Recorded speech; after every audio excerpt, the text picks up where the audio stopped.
Hey everyone, this is Miss Amy. I'm the new children's programmer with the Washington County Public Library, and I'm glad to be with you guys. I hope everyone had a great February and that you enjoyed your STEAM project for last month.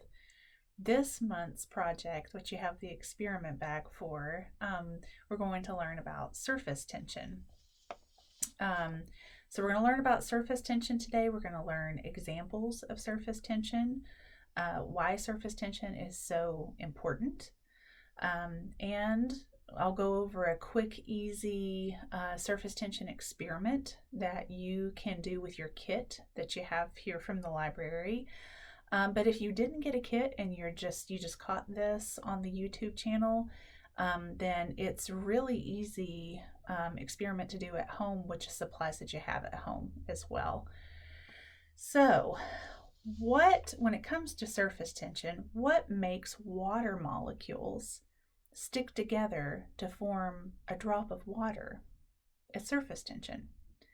What allows those really cool bugs to be able to run or walk on the surface of the water and not sink down? Have you ever wondered that? It's surface tension. So what is surface tension? Does anybody know? Surface tension, I like to think of it as a little like a skin that forms on the surface of the water to keep the edges of the water stuck together. Basically, the water molecules are more attracted to each other than they are to the air. So this property is caused by cohesion and of similar molecules, and it's responsible for many of the behaviors of other liquids, not just water. So in the case of water bugs and other insects like water striders that you see running across like a pond or a lake or something, who are able to run on the surface of the water, their weight is not heavy enough to penetrate that surface of the water caused by the tension of the surface. If you've noticed, sometimes you can even place objects on the surface of water, and they float, even though their weight is denser than the water itself. They still float on that surface. You ever wondered why? So an object like a safety pin or a needle can be carefully placed on the surface of the water and it will float even though it's pretty heavy compared or in relation to the water itself. But once you touch that water and you agitate that surface, then it breaks that tension of the surface of the water, and then that pin or that needle or whatever, a Lego, whatever you've put on the surface of the water that was floating on there, all of a sudden starts sinking down. So let's try our experiment, and you can see how surface tension and breaking the tension works firsthand. So if you have your bowl, then you just need to fill it up maybe a quarter, a third, halfway up your little foam bowl that came in the kit. But if you're trying this at home without one of the kits that you got at the library, then you can just use a plate, like a deep dish, like a cereal bowl, anything that you have that'll hold water basically, and just put a little bit of water in it. So do that first, okay?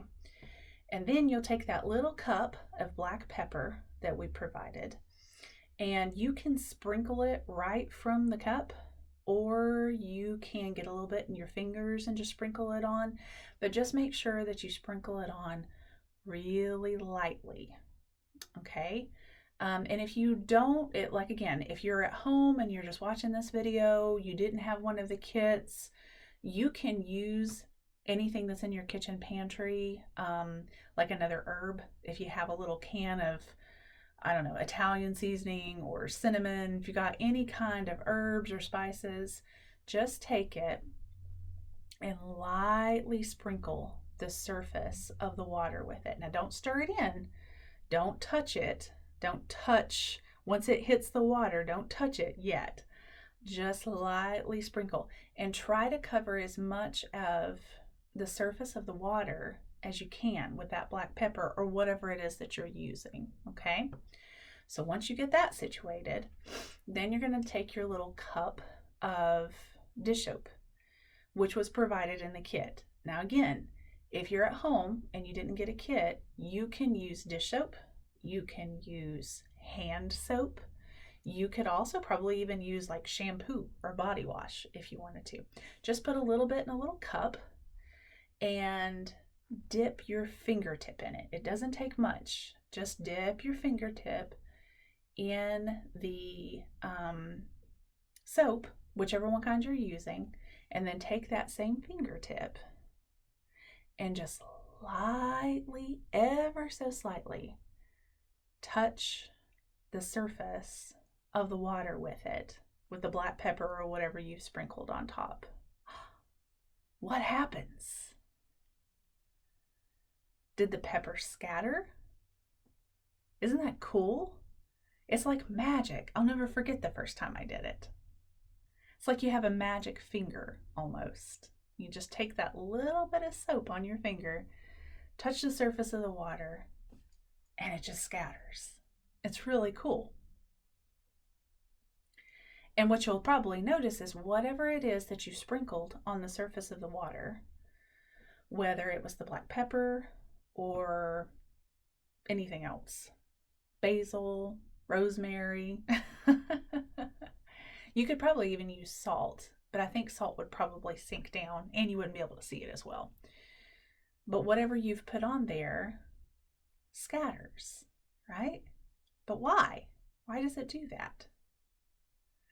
So adding soap from your finger to the surface of the water breaks down that surface tension, those water molecules that have been so attracted to each other, more so than they were attracted to the air or anything. So they kind of form that little skin. But when you take the soap and you touch some on your finger and you touch that surface, it breaks that surface tension, which is part of the reason why soap is such a good cleanser, because when you mix it with the water, then it breaks away all of those germy molecules that are on your hands as well.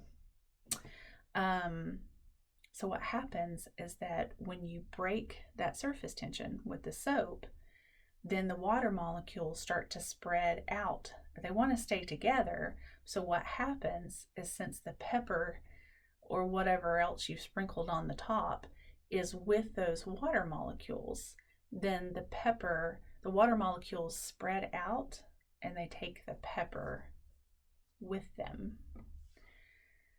So my question to end our session here is, do you think that soap is the only substance that can break down water's surface tension?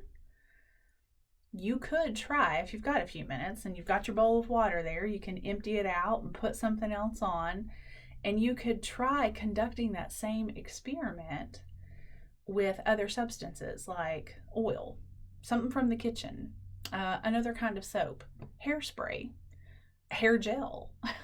Just take any other kind of substance, put some water in your bowl or plate, sprinkle the top with something really light, and then see what will and what will not break the surface tension of that water.